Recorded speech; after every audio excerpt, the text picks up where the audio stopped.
الرحمن الرحيم الحمد لله رب العالمين والصلاة والسلام على أشرف الأنبياء والمرسلين وعلى آله وصحبه أجمعين اللهم علمنا ما جهلنا وانفعنا بما علمتنا واجعلنا من المخلصين اللهم افتح علينا فتوح العارفين وارزقنا فهم النبيين وإلهام الملائكة المقربين برحمتك يا أرحم الراحمين وصلى الله وسلم عليه والحمد لله رب العالمين.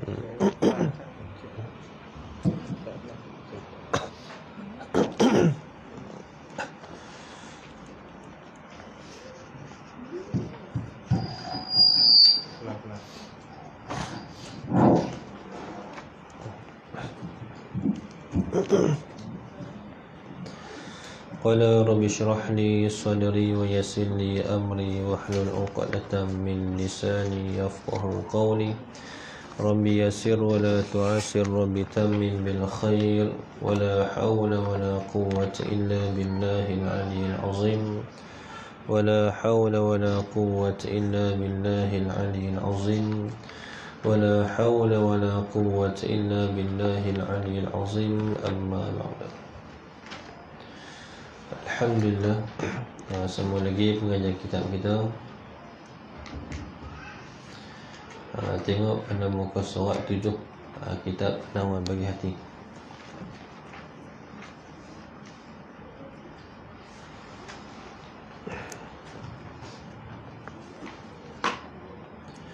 Qala musannifu rahimahullahu ta'ala wa nafa'ana bi'ulumihi fid darin amin. Kata musannif, dan firman-Nya Allah Ta'ala, ya'lamu kha'inatal a'yun wa ma tukhfis sudur. Ini sambungan kita daripada muka surat 5 sebelum ni. Fasal yang pertama pada menyatakan mata. Jadi saya juga terulang, kitab ni asalnya kitab penawar bagi hati. Bila penawar bagi hati ni, dia mestilah kena membincangkan berkenaan dengan hati lah. Tapi di sini dia tak membincangkan berkenaan dengan hati lagi. Dia datangkan dulu berkenaan dengan anggota zahir kita ni, 7 anggota zahir kita ni. Sebab apa? Sebab 7 anggota zahir inilah dia menjadi laluan untuk masuknya maksiat ke dalam hati kita. Bila maksiat masuk dalam hati ni, maka tak dapat kita nak membersihkan hati. Tak dapat tidak, kita kena tutup dulu laluan-laluan dia. Dan kena tutup dulu saluran-saluran dia, untuk maksiat hantar sampai ke hati tu. Di antaranya anggota yang 7 tu, yang pertama ni apa dia? Ialah mata. Jadi mata ni bila kita tengok maksiat, maka dia akan hantar maksiat tu sampai ke hati. Bila tengok maksiat, bila buat benda, tengok benda yang haram, maka akan tertitik di hati kita ni satu bintik hitam. Kita biar tak bertaubat daripada pandangan kita tu. Biar makin lama makin banyak bintik tu, makin banyak karat tu, sehingga dipenuhi selaput karat tu. Bila dipenuhi dengan selaput karat ni, maka dia payah nak terima kebenaran lah. Dia tak pun berminat untuk nak dengar berkaitan dengan agama ni. Kalau cerita beragama, cerita berakhirat, dia tak minat lah. Sebab apa? Sebab hati dia dipenuhi dengan selaput-selaput karat tu. Maka kita nak polish karat tu lah. Jadi musnah sebut dah sebelum ni, Allah Ta'ala jadikan mata pada kita ni satu nikmat yang besar, yang wajib kita kena mensyukuri nikmat tu. Dan Allah Ta'ala jadikan mata ni, dia ada 2 kegunaan. Ingat baliklah, ada kegunaan yang berkaitan dengan akhirat, dan ada kegunaan yang berkaitan dengan dunia. Kita guna ke akhirat ni macam mana? Kalau bila sebut kata kegunaan akhirat, kita guna mata kita untuk melihat benda tu, maka akan dapat pahala di akhirat kelak ni. Bukan semata-mata lihat, tapi kita lihat serta mata hati kita ni memikir tentang kekuasaan Allah. Begitu juga kita tengok kita ni, bila orang mengaji ni, biar makin kita mengaji makin terbuka mata hati kita. Jangan makin mengaji makin kekelam mata hati. Di pandangan mata kita ni, bila kita tengok makhluk ni, tengok zahir alam ni, bagi mata hati kita nampak hakikat di sebalik pandangan mata zahir tu. Macam mana? Maka itu dia perlu kepada proses membersihkan hati daripada najis batin tu. Perlu kepada proses kita khilafkan balik hati kita ni, buang sifat-sifat mazmumah tu. Jadi bila hati bersih, barulah Allah Ta'ala akan campakkan nur ke dalam hati kita. Dengan nur itulah mata hati kita ni akan boleh menembusi hakikat sebenar satu-satu perkara tu, pandangan zahir kita ni. Mata hati, mata zahir kita ni tengok makhluk.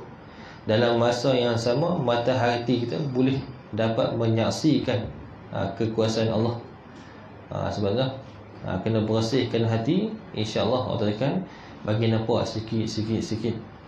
Bila hati bersih ni, zahir tengok pokok, tengok langit, tengok bumi, tengok laut, tapi dalam masa yang sama hati dia memandang kepada kekuasaan Allah. Sebab di sebalik alam ni adalah kekuasaan Allah. Sebab adalah Tuhan ciptakan makhluk ni. Tujuannya untuk apa? Tujuannya untuk Allah Ta'ala nak menyatakan kewujudannya, untuk nak menyatakan kekuasaannya, nak menyatakan keesaannya. Jadi kita kena usaha bagi dapat nur tu, bagi dapat cahaya tu. Jadi nak dapat cahaya nur ni, yang pertama sekali kita kena bersihkan hati kita daripada najis batin tu. Sebab tu musuhnya huwa amai, yang pertama sekali mata. Sebab mata ni lah paling banyak sekali yang masuk maksiat hati ni. Betul dia mata tu. Jadi orang dapat nur. Nur ni orang tercampak dalam hati ni melalui berbagai-bagai ibadat. Ada orang yang dapat dengan sebab dia istiqamah sembahyang berjemaah. Ada orang yang dapat dengan sebab dia istiqamah baca Quran. Ada orang yang dapat dengan dia istiqamah sembahyang tahajud. Ada orang yang dapat dengan istiqamah dia mengaji. Ada orang yang dapat dengan dia istiqamah berzikir. Ada juga orang yang dapat dengan dia istiqamah selawat. Yang penting dia kena ada sifat istiqamah tu. Diri kita ni nak kepada istiqamah tu, amalan berterusan. Tak banyak tak apa, jadi berterusan. InsyaAllah lama-lama Tuhan akan campakkan nur tu. Bila campakkan nur tu, mata hati kita bila pandang makhluk, mata hati dia akan pandang kepada hakikat sebenar. Contoh mudah terbuat. Contoh kalau kita tengok asap, bila kita tengok mata zahir kita tengok asap, apa hati kita kata? Mulut kita akan kata apa? Mulut kita kata api. Padahal tak nampak api pun, tapi mata hati dia pandang syuhud api tu ni. Begitu juga bila kita pandang makhluk ni, tengok alam, tengok langit, tengok bumi, tengok laut dan sebagainya, mata hati kita pandang kepada kekuasaan Allah. Sebab tu tujuan Allah ciptakan makhluk ni, untuk nak menyatakan kekuasaannya. Tapi banyak orang yang tak nampak, hanya nampak zahir lah. Tengok pokok, tengok laut, tengok bumi, tengok tu burung terbang, tapi tak nampak apa di sebalik tu. Sebab apa? Sebab punca utama hati kotor tu. Bila hati kotor ni, dia takkan nampak hakikat sebenar tu. Sebab itulah kita mengaji ni, nak bagi nampak kebesaran Allah, nak bagi nampak kekuasaan Allah dalam hati kita. Sebab dah kena besarkan Allah dalam hati kita. Nescaya segala keduniaan ni semuanya akan menjadi kecil. Tu nak membesarkan hati, membesarkan Allah hati ni, perlu kena proses menyucikan hati lah. Begitu juga kita buat contoh lain. Kita tengok rumah besar, contohnya pi ikut ustaz, tengok tu dia rumah 5 tingkat. Biasa tengok rumah 5 tingkat begitu, apa hati kita akan kata, ish, kaya kau ni. Bila tengok rumah besar, mesti kita akan kata, kaya kau ni. Walaupun kita tak kenal tuan lah. Betul tak? Pi lalu tu, dia besarnya rumah kau ni, kaya kau ni. Bila tak kenal pun tuan lah. Sebab apa? Sebab dalil dah, bukti kata dia kaya tu, sebab rumah dia besar. Tapi kita pasal apa kita ni duk tengok hari-hari, duk tengok langit yang begitu luas, duk tengok bumi yang begitu luas, duk tepi laut, tengok laut begitu luas, tapi hati tak dah nampak pun. Kata Tuhan ni maha kaya. Sedangkan rumah yang kita tengok tu, yang tu kalau buat perbandingan, seperti sebutir pasir yang ada di padang pasir yang luas. Tapi yang tu kita nampak, mata hati kita nampak tu, kaya apa ni. Tapi tak pernah nampak pun. Kata bila tengok tengok bumi, tengok langit ni, tak pernah ternampak, tak ada terdetik dah dia, kaya Allah ni. Sebab apa? Sebab hati kita buta tu. Bila hati buta ni, dia takkan nampak. Begitu juga kalau mata zahir buta. Kalau mata zahir buta ni, kalau kita pergi letak torchlight depan mata, pun tak nampak. Nampak ni apa torchlight ni, cahaya ni pun tak nampak. Pasal apa? Pasal buta. Begitu juga dengan hati kita. Bila hati ni buta ni, habaq pilah macam mana pun, syarah pilah macam mana pun, dia takkan nampak. Sebab apa? Sebab hati buta. Syarah pilah macam mana pun, tutup buku duk syarah. Habaq kata, jangan duk risaulah berkaitan dengan dunia ni, sebab Tuhan ni maha kaya. Bergantunglah dengan Allah, sebab Allah ni memiliki segala-galanya. Bahkan kita ni pun dia yang cipta. Tapi tak nampak juga, duk gelisah juga dengan dunia ni. Duk gelisah hati juga. Pasal apa? Pasal hati kotor. Tujuannya tu lah. Pasal hati kotor, hati tak nampak hakikat sebenar. Bila hati nampak hakikat sebenar ni, maka itu dia takkan gelisah hati lah. Sentiasa tenang. Sebab apa? Dia nampak hakikat sebenar. Sebab dia bergantung harap hanya kepada Allah. Jadi nak bagi bulihnya tu, nak kena buang lah kotak-kotak yang ada di hati tu. Nak kena kikih sikit demi sikit apa dia kotoran yang ada di hati kita tu. Nak kena buang, kena ketuk selaput yang ada di hati kita tu. Cara dia macam mana? Yang cara dia, yang paling utama sekali, yang utama apa dia? Iaitu bertaubat. Bertaubat di atas dosa-dosa kita tu. Sama ada dosa besar ke dosa kecil ke, wajib kita bertaubat. Kena sentiasa istighfar, dan lakukan amal soleh, dan utamakan Allah lagi depan. InsyaAllah hati kita sentiasa tenang. Kadang-kadang sebab apa orang sentiasa gelisah ni? Pasal kita membesarkan dunia, pasal kita membesarkan makhluk lebih dari Allah. Bila membesarkan Allah ni, dunia jadi kecil. Masalah dunia ni tak menjadi besar bagi diri dia. Ni kadang-kadang sampai bunuh diri pada. Kes apa? Kes tak kenal pencipta yang maha kaya. Sebab itulah yang paling utama sekali, kita kena kembali kepada Allah. Apa dia? Nak kena bertaubat. Sebab rezeki kita ni Tuhan jamin ke semua dah. Nak risau apa lagi? Tidak pelik tu. Sebab itulah ada ulama-ulama Yaman tu, dia pun heran orang yang duk gelisah dengan rezeki ni. Dia kata kehidupan dia tak pernah kata gelisah hati ni. Pasal apa? Dia kenal pencipta. Bila kenal pencipta yang maha kaya, Tuhan tetap rezeki semua dah. Dia tak kisah dah. Sebab Allah Ta'ala jamin dah rezeki kita ni. Allah sebut dalam Quran tu, wa ma min dabbatin fil ardi illa 'ala Allah illa 'ala Allahi rizquha. Allah sebut dah, Tidak ada sesuatu pun daripada makhluk ni yang melata, yang bergerak di atas muka bumi ni, melainkan Allah Ta'ala dah jamin rezeki dah. Bila Tuhan dah jamin ni, nak gelisah apa lagi? Tu yang pelik tu pasal baru gelisah. Aku ni macam mana ni, saya anak aku nak makan apa ni, sehari ni aku tak ni macam ni, macam mana ni, anak nak makan apa, isteri nak makan apa. Tuhan jamin semua lah.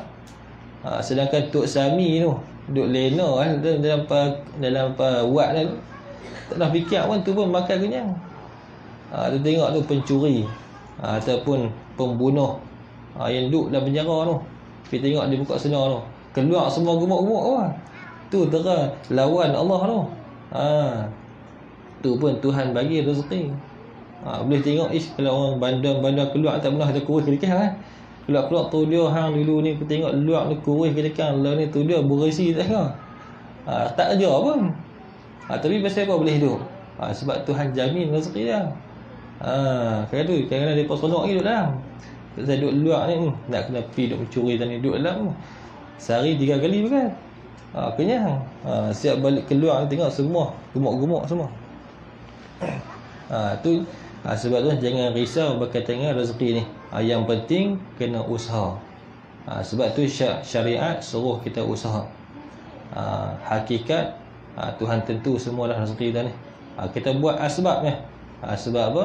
Sebab Tuhan letak kita pada makam asbab.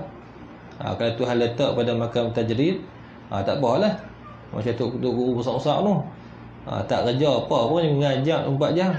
Tapi ada ke semua Tuhan bagi semua.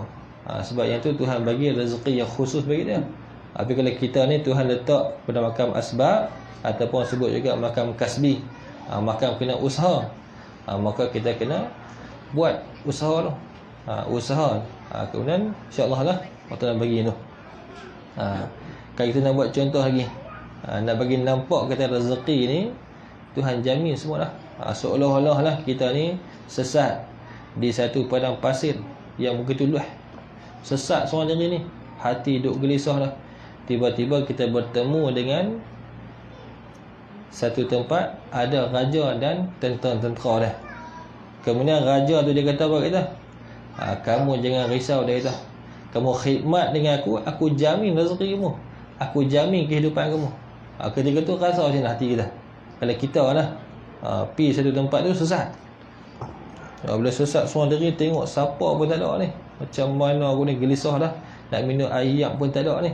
Tiba-tiba kita bertemu dengan raja dan tentera lah, yang memiliki kekuasaan yang begitu besar. Tiba-tiba dia beritahu kat kita, kamu jangan risau, dia kata. Kamu khidmat dengan aku jamin keluarga kamu, aku jamin kehidupan kamu. Ketika tu hati rasa macam mana?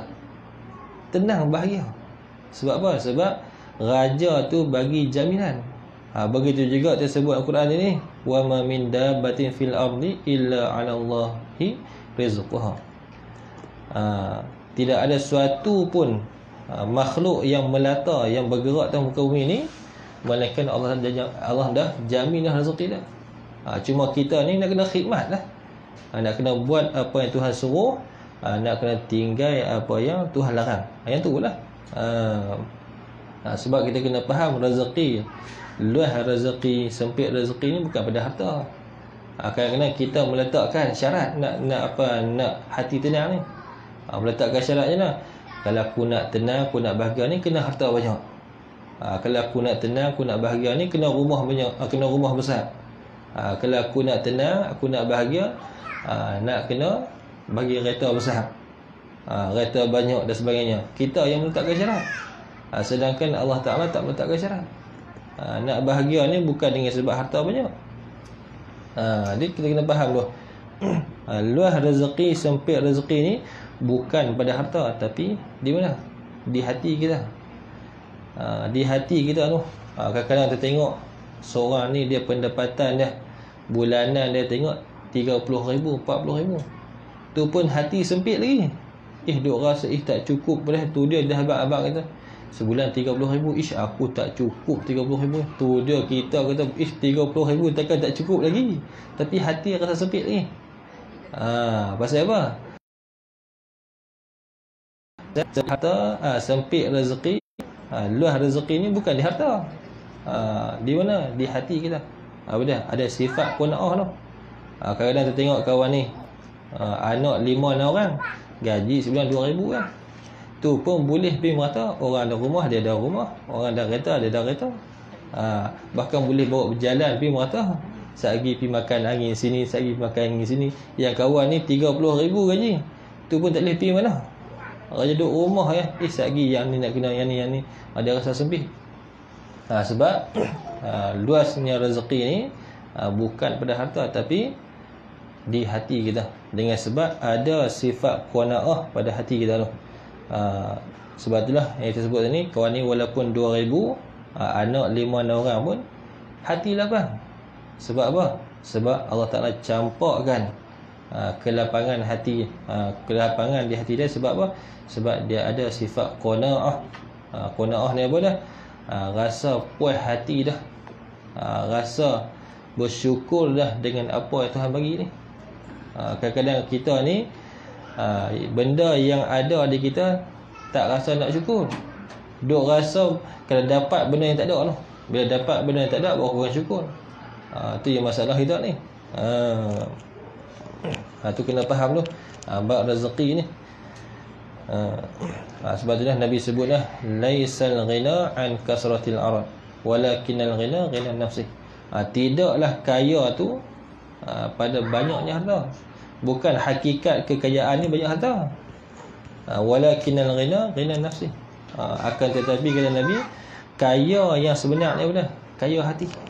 Hati dia kaya, hati dia rasa cukup dengan apa yang Tuhan bagi. Tu yang paling kaya tu.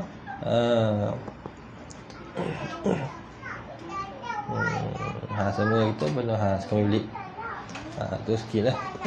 Berkaitan dengan kadang-kadang misalnya kita ni kadang-kadang baru berkahwin, tu kata kadang-kadang Allah telah bagi ilham tu kan, sebab nak syarah pun, tapi dia main ilham tu. Kadang-kadang tu lah kita ni misalnya kadang-kadang ni kehidupan kita ni orang rasa yang ni tak cukup, yang tak cukup. Tapi kita terlupa nak mensyukuri apa yang dah ada tu. Macam-macam Tuhan bagi kita, tu terlupa untuk mensyukuri. Dan kita kena faham satu lagi, bukan Allah sayang pada hamba ni Allah bagi harta yang banyak. Bukan kata Allah tak sayang apa seorang hamba dia, Allah telah bagi harta banyak. Kalau aku tu Firaun lagi banyak harta. Nuh, Qarun yang kita sebut harta Qarun tu, kalau aku tu dia lebih lagi ada. Tapi Allah Taala sayang pada hamba dia ni dengan apa? Kita sebut ni. Kita ingat dululah. Yang pertama kali kena ingat dalam hati kita, Allah sayang pada hamba ni bukan dengan harta yang banyak. Kalaulah dengan harta banyak, kalaulah harta ni, dunia ni ada nilai di sisi Allah, siapa yang paling kaya dalam dunia ni? Nabi kita lah. Kekasih dia lah, dia akan bagi apa awal lagi. Kekasih dia yang paling dia sayangi, yang tu yang paling kaya ni. Kalaulah dunia ni ada nilai di sisi Allah, tapi dengan sebab dunia ni tidak ada nilai di sisi Allah, maka siapa nak ambil pun Tuhan bagi semua. Kalau ada nilai, orang-orang derhaka, orang-orang yang buat maksiat, orang yang kafir ni, sebutin nasi pun Tuhan akan bagi. Kalau dunia ada nilai. Tapi dengan sebab dunia ni tidak ada nilai di sisi Allah, maka siapa yang nak dunia, Tuhan bagi ke semua. Kita buat contoh lah, macam kita sendiri lah. Kita kalau benda ni tak bernilai ni, boleh kasut lama dah, kita pun tak guna lah, bagi kat orang mudah lah. Tapi kalau satu benda tu ada nilai, contoh macam mana? Contoh motor pok kita tu ni, klasik elok ni, kemudian ada pok kita pun mati, dia bagi kita. Kita apa kalau orang minta, kita dia nak bagi tak? Tak bagi. Orang minta beli 10,000 pun tak bagi. Pasal apa? Pasal ada nilai di sisi kita. Kita hargai benda tu. Maka kita takkan bagi benda tu, melainkan kita akan bagi benda orang kita sayang. Siapa dia? Wasiat pula kat cucu anak dia. Anak dia pula ini wasiat pula kat cucu dia. Sebab apa? Sebab benda tu ada nilai. Begitu juga Tuhan bagi benda yang nilai ni hanya kepada kekasih-kasih dia. Apa dia? Benda yang nilai si Allah ni. Yang pertama iman, yang tu yang nilai si Allah. Yang keduanya Islam. Yang ketiganya amal ibadat kita lakukan ni. Yang keempatnya akhlak yang mulia. 4 perkara ni yang ada nilai di sisi Allah. Sebab tu Allah bagi kepada Nabi kita ni yang pertama iman yang teguh, Islam yang kamil, kemudian amal yang kuat. Tengok Nabi sehingga bangun tengah malam, terang maksum lah sehingga bengkak kaki tu.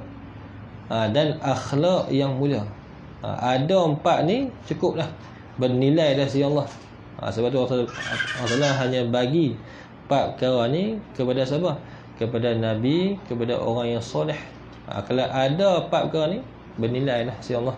Walaupun tak ada harta sekalipun, maka nilai dah. Sebab itulah kita ni salah ukur. Terkadang kita ukur kemuliaan seorang ni dengan sebab banyak harta. Muliakan, tengok kawan ni banyak harta, VVIP, datuk, muliakan. Kalau kawan ni tengok naik geret cabut lah, raja pergi sembahyang mengaji, tak dah tinggal, pandang lagi tu salah pandangan kita. Salah memuliakan. Kalau nak mulia macam tu, Fir'aun kena lebih kita muliakan. Tu Korun tu, lebih lagi lah, sehingga orang tenggelamkan segala harta tu. Lebih lagi nak kena muliakan. Tapi tidak begitu. Allah Ta'ala hinakan. Dengan sebab apa? Dengan sebab kekufuran yang ada pada dia tu. Kalau ada 4 perkara tu, insya-Allah ada nilai di sisi Allah. Kena ingatlah 4 perkara tu pada. Pertama iman, nak kena bagi ada iman yang teguh. Yang kedua Islam. Yang ketiganya amal soleh. Yang keempatnya akhlak yang mulia. Ada 4 perkara ni, insya-Allah mulia di sisi Allah, walaupun di sisi manusia tidak ada nilai. Tu kembali balik. Ni sebab apa syarah ni? Sebab masuk berkenaan dengan mata ni. Jadi mata ni bila kita lihat satu-satu tu, biarlah tembus mata hati kita tu, dapat melihat hakikat sebenar, hakikat di sebalik apa yang kita lihat tu. Tu Allah Ta'ala jadikan mata kita ni satu nikmat yang besar lah. Maka wajib kita kena syukuri nikmat tu. Cara nak syukur dia mesti nak sebut lah sebelum ni. Macam mana cara dia? Yang pertama, itulah dengan kita jangan melihat benda-benda yang haram. Sebab Allah tahu apa yang kita melihat tu. Sebelum ni sebut. Ni sambungan kita ni pada muka surat 7, 2, 4, 5 baris di atas ni. Dan firman-Nya Ta'ala. Dan firman-Nya Allah Ta'ala.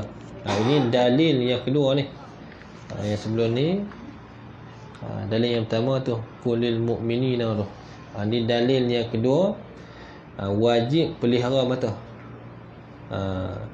Ya'lamu kha'inatal a'yun wa ma tukhfis sudur. Artinya mengetahui oleh Allah Ta'ala akan khianat segala mata. Iaitu khianat segala mata tu, mencuri oleh mata itu akan memandang kepada yang diharamkan. Tu orang tahu khianat mata ni. Mata mana? Mata yang mencuri, pandang kepada benda yang haram. Maka mata tu dikira mencuri dah, sekiranya dia melihat benda-benda yang haram. Walaupun kita buat cara sembunyi sekalipun, lah ni tak nanti kena pi langgar, tak nanti kena pi ustaz, tadi hujung jari semua. Tu yang paling bahaya tu akhir zaman ni.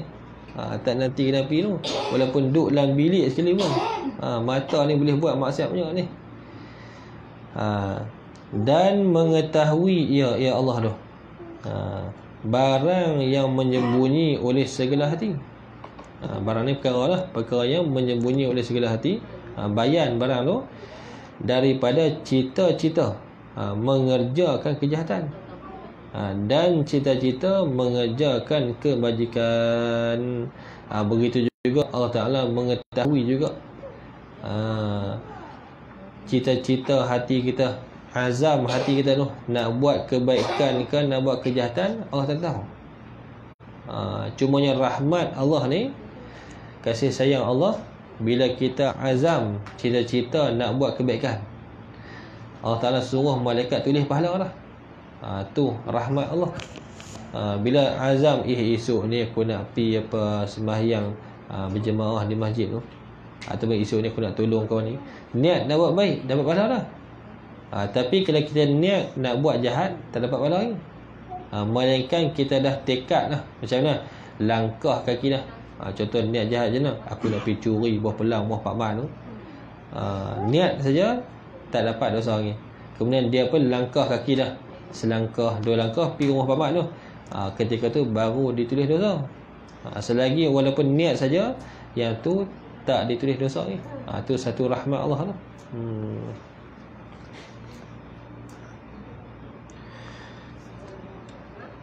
Dan sabda Nabi SAW, inna nazara ila mahasinil mar'ati sahmun masmumun min sihami iblisa, faman tarakaha azaqahu Allah ta'ala ta'ma ibadatin tasurruhu. Ni Nabi sebut dah macam mana nak bagi dapat kemanisan buat ibadat ni. Dengar Nabi sebut ni, bahwasanya memandang kepada tempat yang elok daripada tubuh perempuan tu. Ni bagi lelaki lah. Nabi sebut bahwasanya memandang kepada tempat yang elok daripada tubuh perempuan tu. Kita tengok anggota tubuh perempuan ni, bentuk tubuh dia, aurat perempuan tu, pandang dengan pandangan syahwah, seperti anak panah yang beracun daripada segala anak panah iblis. Bila kita tengok tubuh perempuan ni, sama ada tengok terus ataupun tengok bentuk tubuh dia. Sebab itulah kalau orang perempuan yang mendedahkan aurat ni, dia boleh 2 dosa. Yang pertama dosa dengan sebab dia dedahkan aurat, dia tunjuk bentuk tubuh dia tu. Yang keduanya, dosa yang keduanya, dia menarik orang lain untuk tengok dia. Memang syaitan ni memang dia akan sentiasa duk berbisik orang perempuan ni, tunjuklah. Tu badan hang elok tu, ada suruh tunjuk. Baju elok dah, otak sikit, bagi ramping sikit, bagi nampak pinggang sikit, bagi ramping sikit. Seluar labuh elok dah, besar dah, otak sikit, bagi nampak paha sikit. Dia akan bagi suruh kita hias, bagi orang lelaki tertarik. Padahal itu boleh 2 dosa. Dosa dedah aurat satu, dosa dengan sebab dia menarik orang lelaki ni tengok dah. Sehingga hadis Nabi sebut tu, yang Nabi lihat dalam neraka ada 2 ada orang yang pertama, 2 golongan tu. Berpakaian, yang pertama yang Nabi bagi tahu, berpakaian tapi telanjang. Macam mana berpakaian tapi telanjang? Yang keduanya yang Nabi lihat dalam neraka ni, orang yang perempuan yang seperti guh ni orang panggil guh unta. Guh ni kan sanggui tu, buat pakai tudung tapi sanggui besar kat atas tu. Tu yang Nabi lihat dalam neraka tu. Yang pertamanya perempuan yang berpakaian tapi telanjang. Apa dia makna perempuan yang berpakaian tapi telanjang ni? Dia pakai bagi nampak bentuk tubuh dia, maka itu haram tu, berdosa. Kembali di sini. Tu bila lelaki ni dia pandang pada tubuh perempuan yang elok, bentuk tubuh dia ke, aurat dia ke, yang tu Nabi sebut seperti anak panah beracun daripada segala anak panah iblis. Wajah syabah dia sama dekat mana ni, seperti itu. Pada sangat segera membinasakan, membinasakan hati. Nak jaga hati ni bukan mudah. Bila tengok terus terpanah di hati ni, rasa teringin terus di hati kita tu. Seolah-olah kita kena racun daripada iblis, panahan iblis lah. Maka barang siapa meninggal akan dia, akan memandang kepada tempat yang pada tempat yang elok daripada tubuh perempuan tu. Tu Nabi sebut, siapa-siapa yang dia tinggal tengok benda tu, sama ada dia tak lihat pada awal terus ataupun dia terlihat kemudian dia terus cepat-cepat alihkan pandangan dia. Tu yang meninggal tu, sama ada dia tinggal berdawai lagi ataupun dia alihkan pandangan dia. Ketika mana dia terlihat tu. Maka barang siapa meninggal akan dia akan memandang lah. Dia tinggal tu kerana takut akan Allah Ta'ala. Bukan sebab tak elok, bukan sebab gemuk tengok tak mengelak, bukan sebab tu. Tapi sebab apa? Sebab ada takut, ada sifat takut dalam hati dia. Sebab dia takut kepada kemukaan Allah tu. Bukan kerana takut manusia, dia takut Allah Ta'ala. Nabi sebut nescaya memperasa akan dia, akan siapa tu, oleh Allah Ta'ala akan kesedapan amal ibadat. Yang menyukakan ia ibadat tu akan dia akan yang menyukakan ia ibadat tu akan dia akan amal ibadat tu.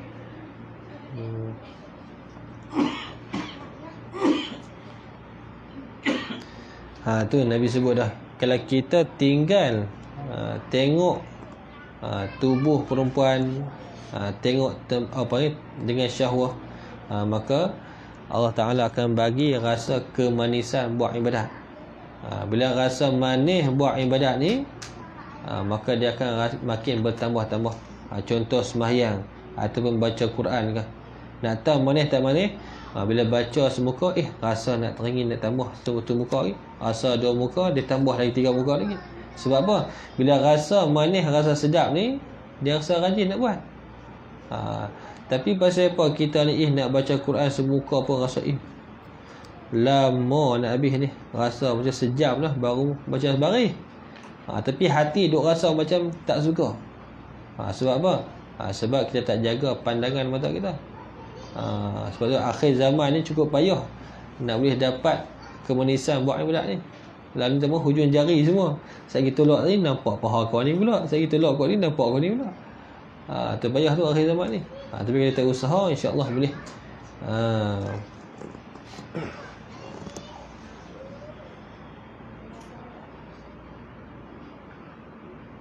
Itu yang Nabi sebut tu.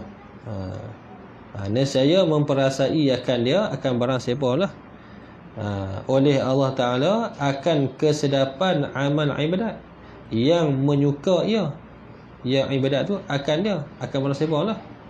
Dia rasa manis, dia rasa sedap, baca Quran pun sedap, sembahyang bangun tahajud pun rasa puas, rasa seronok, sembahyang duha pun dia rasa seronok, dia berzikir pun seronok, dia selawat pun seronok. Sebab apa? Sebab dia jaga pandangan mata. Allah Ta'ala bagi campakkan kemanisan buat ibadat tu. Maka nak kena usaha lah, nak bagi boleh rasa kemanisan ni. Tinggal tengok benda haram ni selama 40 hari turut-turut. Kena usaha uzlah lah. Kalau tengok handset pun, tengok yang penting-penting ya. Kalau tengok Facebook ni macam-macam boleh. Sekali dia net kawan ni, net kawan tu, walaupun tak tengok depan mata, tapi bila kita tengok, naik syahwah kita, rasa teringin, segok kau ni. Tu naik syahwah tu, rasa keinginan. Maka akan hilang nikmat untuk kita rajin buat ibadat tu. Mencerita akan ini hadis oleh Al-Hakim, di Imam Hakim lah, daripada Huzaifah radhiyallahu anhu. Dia ambil daripada Huzaifah lah. Huzaifah ni orang panggil Huzaifah Al-Yamani, orang panggil sahibus sirri Rasulullah SAW, seorang yang pemegang rahsia Nabi. Dia lah yang pegang nama-nama orang munafik di Madinah tu. Dan menghukumkan ia Al-Hakim tu akan sanadnya, sanad hadis ni dengan sahih. Dia menghukum sanad tu dengan sanad sahih lah hadis ni. Dan sabda Nabi sallallahu alaihi wasallam, likulli bani adama hazzu, hada ghairillah min zina. Wallahu a'lam.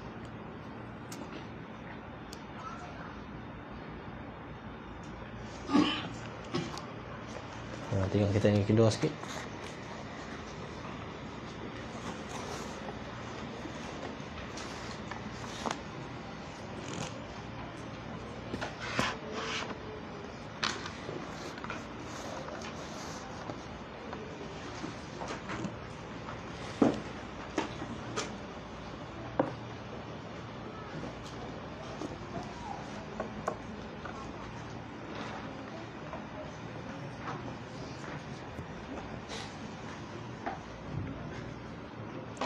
Tengok pada muka surat 113.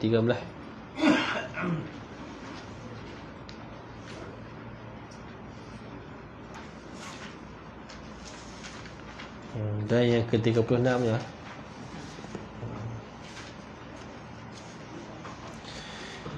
Qala musannifu rahimahullahu ta'ala wa nafa'ana bi'ulumihi fid darin amin.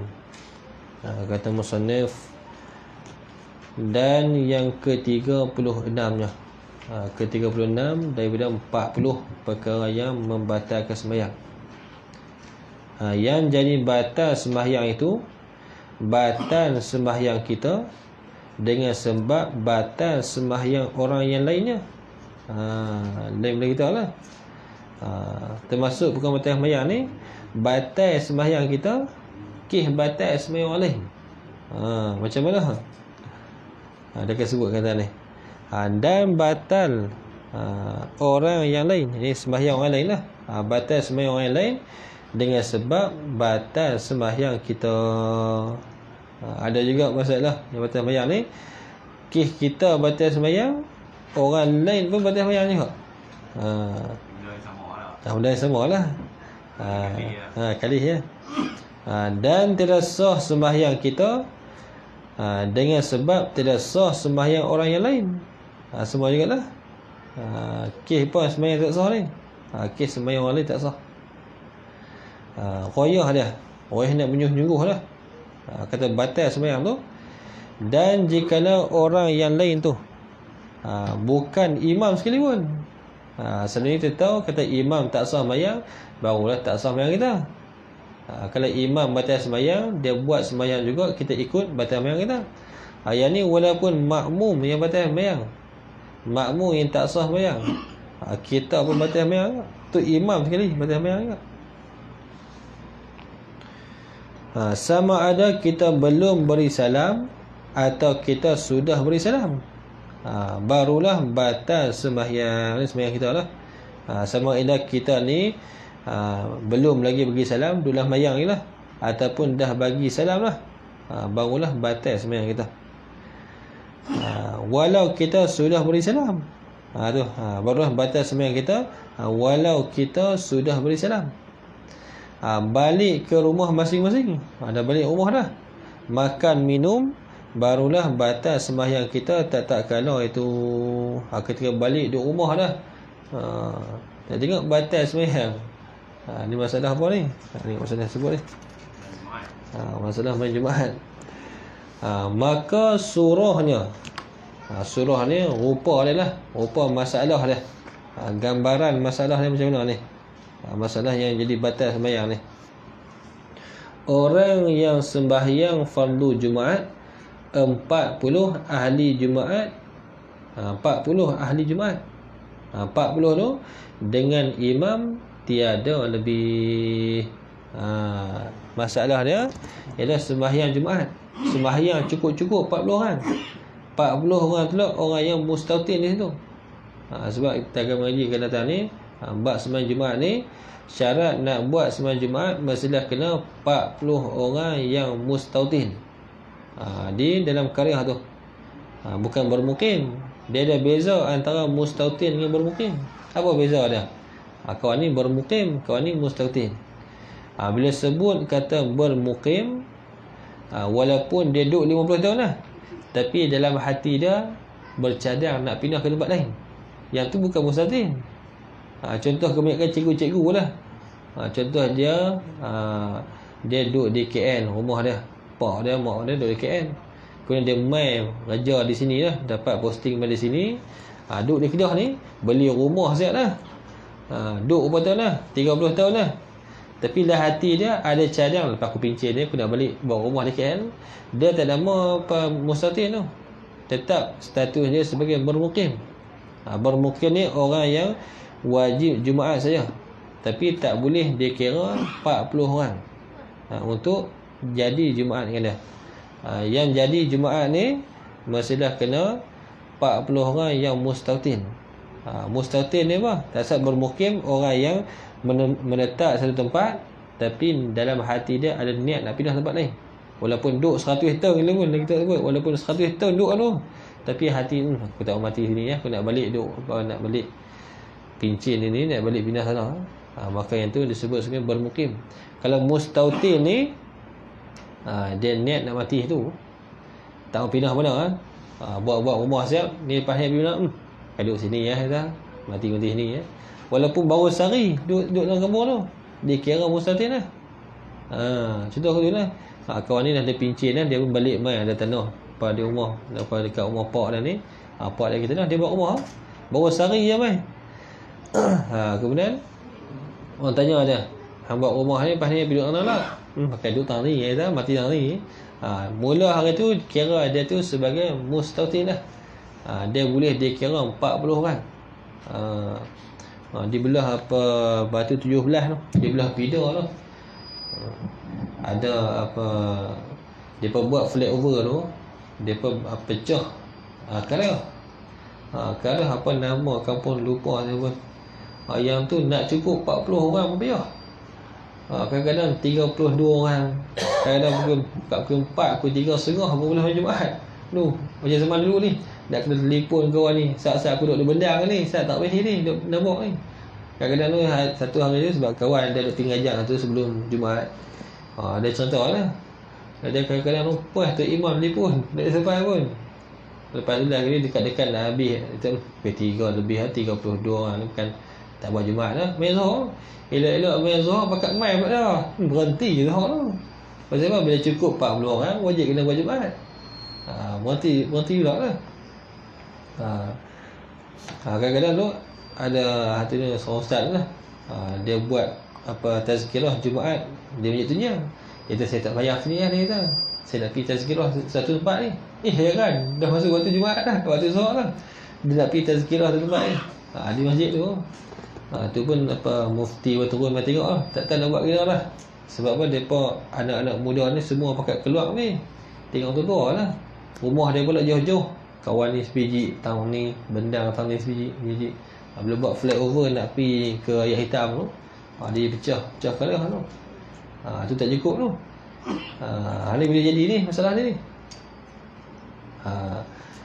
Depa ni sembahyang cukup 40 orang. Masalah ni. Dia sebut orang yang sembahyang fardu Jumaat 40 ahli Jumaat. Kena ingat tu, ahli Jumaat. Ahli Jumaat ni orang yang jadi Jumaat dengan depa. Kira depa ni dikira sebagai ahli Jumaat. Bukan yang orang yang ahli yang wajib Jumaat, tapi depa ni kira ahli Jumaat. Dikira dengan depa. Cukup 40 orang ya yang mustatin tu. Tu isyarat mustatin. Sebab itulah dia masalah tu ni apa yang tengok tuan guru yang duk bahas ni berkaitan dengan macam tempat apa macam di UUM, macam camp kan. Kadang depa bukan mustatin pun. Tapi buat Jumaat. Tu masalah tu. Ni tu Ustaz Sobri dia biasa tulis surat tu hantar ke mufti. Dia buat mai dia terstitch lah kitab-kitab yang katakan yang mengatakan wajib nak kena buat Jumaat ni mestilah kena 40 orang yang mustatin. Kadang-kadang macam di hospital ada kawan tanya ni dia kata di IJN dia duk kerja di apa Kuala Lumpur tu. Dia kata dia buat tingkat 7 main Jumaat. Ada aku apa puluh orang tapi semua staff-staff lah. Sah tak Jumaat dah? Tak sah. Sebab apa? Bukan semua mustatin. Dia kecuali adalah bab apa contohnya macam tentera. Kalaulah dia tinggal tempat dia ni musuh duk mai dah. Dia tak boleh dah nak pergi keluar. Itu dibolehkan lah. Kalau kelab aman ni dia kena lihat macam di Sungai Dayak tu. Yang tu dia pun bagi orang luar masuk. Dia bagi orang kampung tu mai. Sebab nak bagi cukup 40 orang tu. Yang tu pun dia kena tanya pemerintah tu. Macam pemerintah dia bagi buat 2 Jumaat baru boleh buat. Macam di contoh di Shah Alam tu, surau pun buat Jumaat, masjid buat Jumaat juga. Tapi kalau lah satu tempat tu masjid pun dah cukup dah untuk satu kelas tu, tak boleh berbilang Jumaat. Nak berbilang juga mestilah kena pergi minta izin daripada mufti tu. Minta izin daripada jabatan agama. Depa pun kena tengok masalah. Oh ni perlu tak ni buat dah Jumaat ni. Kalau kata kalau perlu barulah boleh buat dah Jumaat. Kalau tak perlu dia kata satu tempat pun dah cukup ni. Maka itu tak boleh buat dua tu. Akan datanglah tersebut ni. Sebab syaratnya masih kena mustatin. Kalau tak mustatin tak boleh. Dia kena pergi tumpang lah. Tumpang bayar Jumaat tempat orang lain. Tak tahu kau ada bahasan ada ni. Macam tu masalah tu. Itulah. Tapi khilaf bab satu bantu bodoh kan. Ya. Bab satu bodoh sebut lagi tak kan. Yang tu bab khilaf tu tak apalah, yang tu kalau macam 12 orang pun lagi tak lagi sebut ni.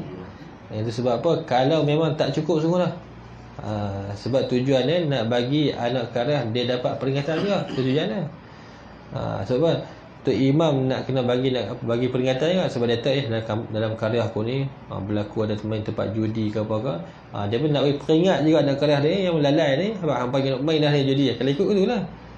Dia yang afdal yang baca khutbah ni tu imam. Sebab tu imam dia tahu dalam karya dia apa berlaku. Kalau orang luar ni dia akan tahu, dia mensyarah lah. Tiba-tiba buat tempat yang bukan demonstratin. Macam buat di IJN ke ataupun buat di apa macam UM baru. Katanya depa hangpa ni mustatin dah mesti. Tak nak siapa mustatin tu semua rumah luar-luar semua. Cuma tu tempat kerja depa lah. Kalau ikutkan tak boleh. Tapi tak tahu lah. Masalah tu depa tak faham mustatin tu. Tu masalah tu. Tak ada faham mustatin macam mana tahu. Mustatin kerja boleh sendiri kan. Wallahu a'lam dah. Satu perbahasan lama kan pun. Dia tak tahulah. Sehingga saya dengar lah kalau Ustaz Sobri dia tulis, dia buat surat tu, dia hantar dia mufti. Yang ni 40 ahli Jumaat ni. Ada 40 ahli Jumaat dengan imamnya. Tiada lebih cukup 40 orang. 39 sekali dengan imam 40 orang. Cukup. Dan batal seorang yang 40 tu. Tiba-tiba seorang tu batal. Sebab dia syarat dia 40 orang wajib dia berjemaah satu rakaat dia. Rakaat kedua kalau dia nak mufaraqah boleh. Tapi syarat dia mestilah kena kekal 40 orang ni sehinggalah bagi salam. Yang tu syaratnya. Walaupun boleh dah rakaat pertama dia ikut imam, elak-elak angkat kepala sujud yang kedua tu, naik ke rakaat baru, dia pun mufaraqah. Ada imam ni baca lambat kan, surah baca panjang kan, dia sakit perut ni, dia pun mufaraqah, baca Fatihah saja, rakaat i'tidal, sujud yang kedua, dia duduk terakhir, dia bagi salam. Lepas bagi salam dia pun keluar. Tiba-tiba dah membayar cukup 40 orang. Tiba-tiba seorang tu terkentut perut. Tinggal 39. Dia ada bagi salam pun batal bayar juga. Sebab apa? Sebab tak cukup 40 orang. Saya sebut ni.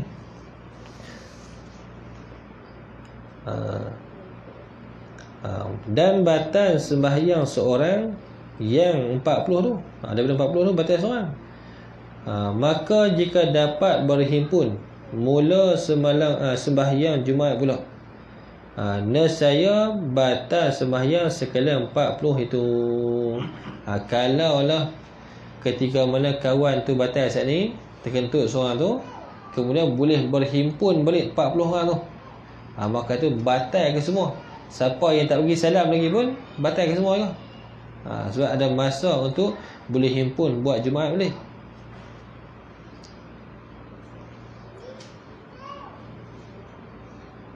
Maka wajib mula sembahyang Jumaat pula. Baca khutbah dulu lah. Baca khutbah lain, kemudian wajib sembahyang Jumaat pula lah. Jika luas waktunya, wajib sembahyang pula tu. Jika luas waktu lah, boleh sembahyang baca khutbah dalam waktu zuhur, sembahyang beri salam pun dalam waktu zuhur juga. Maka itu nak kena buat khutbah lain. Adapun jika sempit waktunya, waktu sempit dah, macam dah sempit ni, kalau baca 2 khutbah dan sembahyang 2 rakaat pun akan bagi salam 2 waktu. Kita tengok batal dia pun sembahyang dekat pukul 4.30, 4 suku dah. Masuk asar 4.30. 15 minit ni nak baca khutbah, nak sembahyang 2 rakaat tak dan ni. Sempit lah. Macam mana itu hukum dah tengok ni. Kalau macam tu atau tidak dapat berhimpun cukup 40 ahli Jumaat, pakat balik habis lah. Semua pakat balik habis lah. Maka batal sembahyang orang yang belum beri salam. Maka tiada batal sembahyang orang yang belum beri salam. Yang ni orang yang belum bagi salam tak batal. Dia hanya batal sembahyang orang yang dah beri salam saja. Yang belum bagi salam ni tak batal ni. Hanya wajib ia orang yang belum beri salam ni tamam sembahyang dengan zuhur. Apa dia? Badan dia cukup 4 rakaat dengan tiada takbiratul ihram pula. Ni 2 masalah. Ni kalaulah depa ni sembahyang cukup-cukup 40 orang. Sebab sembahyang Jumaat ni dia wajib berjemaah pada rakaat pertama atau 1 rakaat je bagi makmum. Tiba-tiba makmum ni dia dah dapat 1 rakaat, naik rakaat kedua dia mufarakah. Sembahyang cukup-cukup 40 orang. Dia mufarakah, kemudian dia pun perhabis lah, bagi salam lah. Tiba-tiba ada seorang ni dia lambat sikit. Dia lambat sikit, dia tiba at-tahiyatul mubarakatuh, tengok perut kentut. Bila terkentut tu, tengok lu batal sembahyang ke semua ke atau batal sembahyang orang yang dah bagi salam. Kalaulah masa tu ketika batal seorang tu, masa selepas tu cukup untuk buat 2 khutbah dan sembahyang 2 rakaat dalam waktu zuhur tu. Yang tu batal sembahyang semua tu. Tapi kalaulah ketika seorang daripada 40 orang tu batal sembahyang, ketika mana? Ketika masa yang tak cukup untuk nak buat 2 khutbah dalam waktu zuhur dan sembahyang 2 rakaat tu zuhur. Maka itu batal sembahyang orang yang dah beri salam saja. Batal sembahyang orang yang kentut saja. Adapun orang yang belum kentut lagi ni, orang yang belum bagi salam lagi, tak batal sembahyang dah. Walaupun tak batal, tapi dia kena sempurnakan dengan zuhur. Dia kena sempurnakan 4 rakaat. Sebab apa? Sebab tak dapat Jumaat dah. Sebab kalau dia batal, dia pun memang tak akan dapat Jumaat lah. Sebab dah waktu dah sempit lah. Maka itu tak batal sembahyang dia.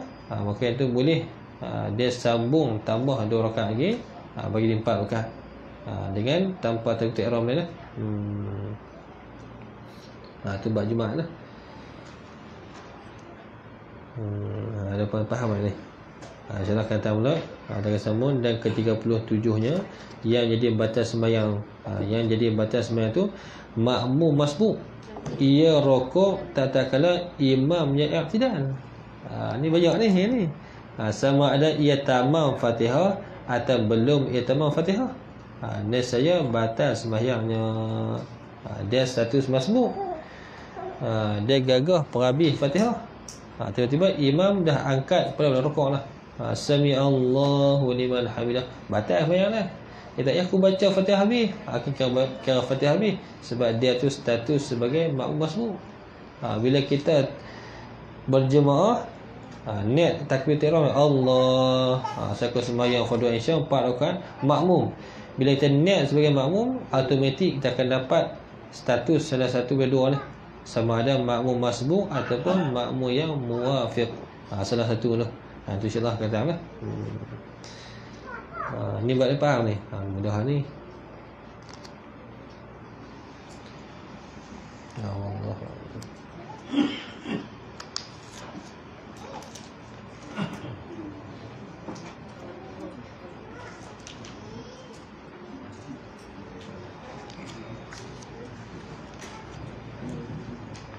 Ni belakang lagi sebut ni. Mufarakah pun ada 5 hukum. Ada mufarakah yang wajib, ada mufarakah yang sunat, ada mufarakah harus, ada mufarakah makruh, ada mufarakah haram. Ada 5 hukum kata ni. Allahu Akbar. Ini saya nak buat tahlil sini.